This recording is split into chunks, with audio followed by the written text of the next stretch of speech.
Good evening, all. Right, dawn to dusk.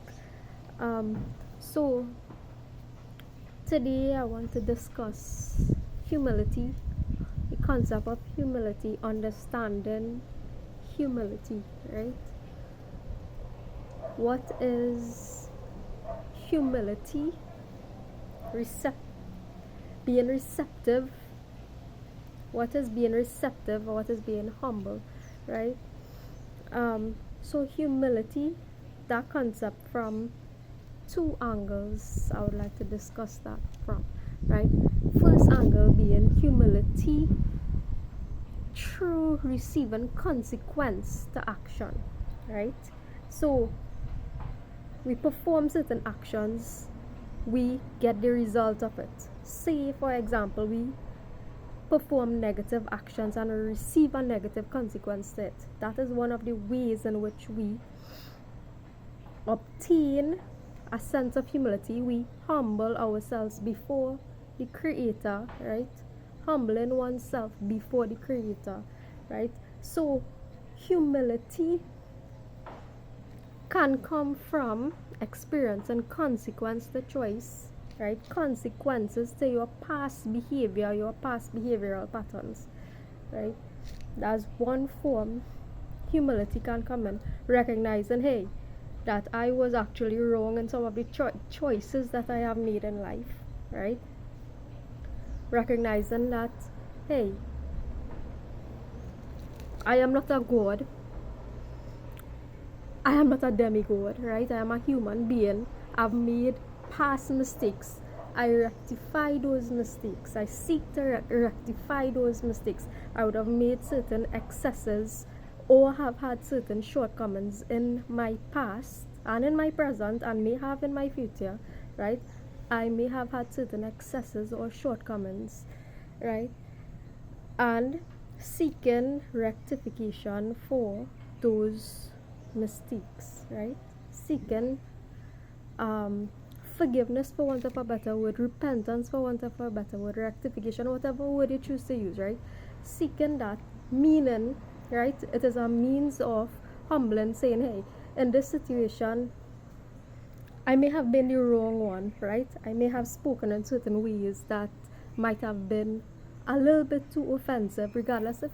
Now, sometimes we say be yourself, right? Be yourself. Being yourself is fine, right? Is all well and good.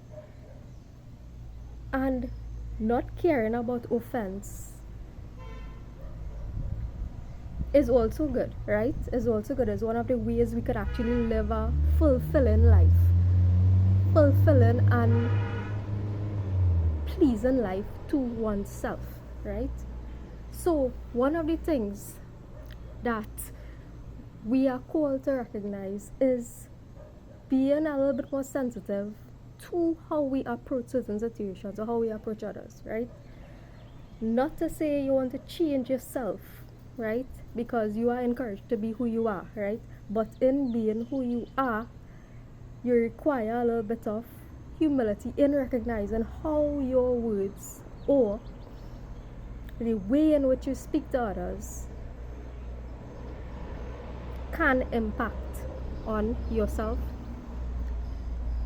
another person, and the world at large, right? So that is what humility is, right? Recognizing, hey, I might have been excessively committed excessive sexual activities in the past, been a little bit too lustful. I might have watched too much movies in the past. I may have consumed too much food in the past, right? Whatever it is, right? Acknowledging that, hey, I may have exceeded my bounds in certain ways, and I seek rectification for those excesses or shortcomings that I have in my character, right? And seeking to refine that character, right? Seeking to refine that character, it is what humility is, right? So, in a sense, it is the death of pride, right? Or the death of excessive pride. The death because having a sense of pride is fine, saying, hey, I would have accomplished this in my life. I would have attained certain victories. I would have attained certain successes in life. and that is all well and good, right? But excessively being prideful about that, going about your daily life and saying, hey, well, hey, I have this degree, that degree, this master's, that master's, right? That is what we want to cut, or I was always right in the situation, right?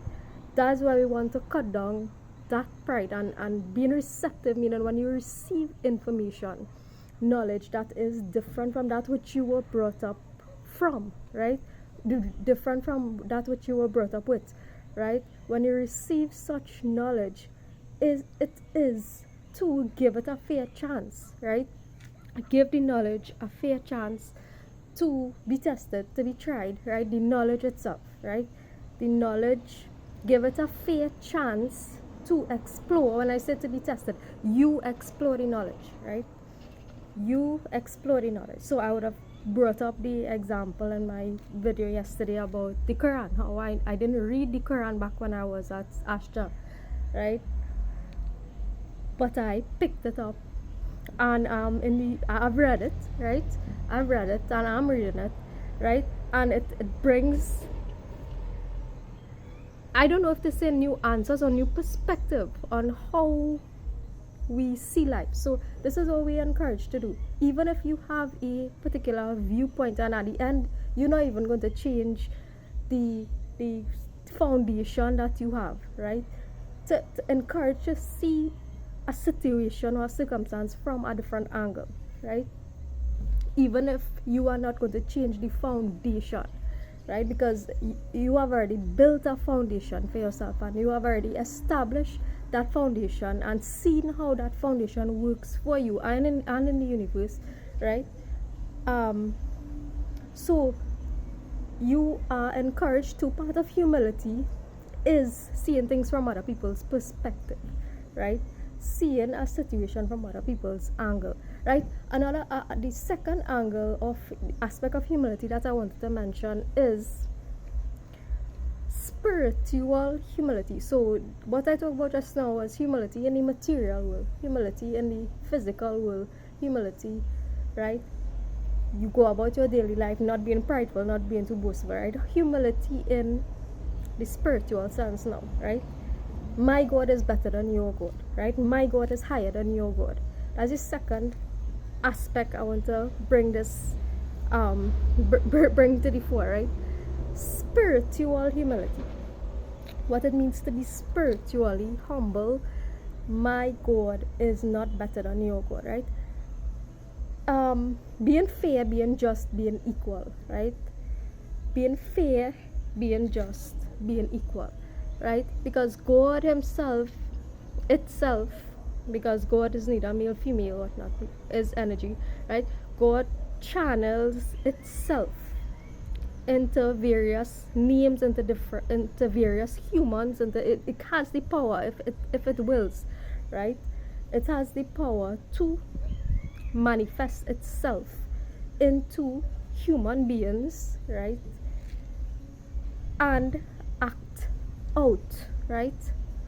Or play out scenarios that it wills, right? To teach certain lessons and so forth, right? So that is the second angle of humility that I want to talk about. The second angle of humility being spiritual humility, acknowledging that, hey, I would have seen certain things, you would have seen certain things, right?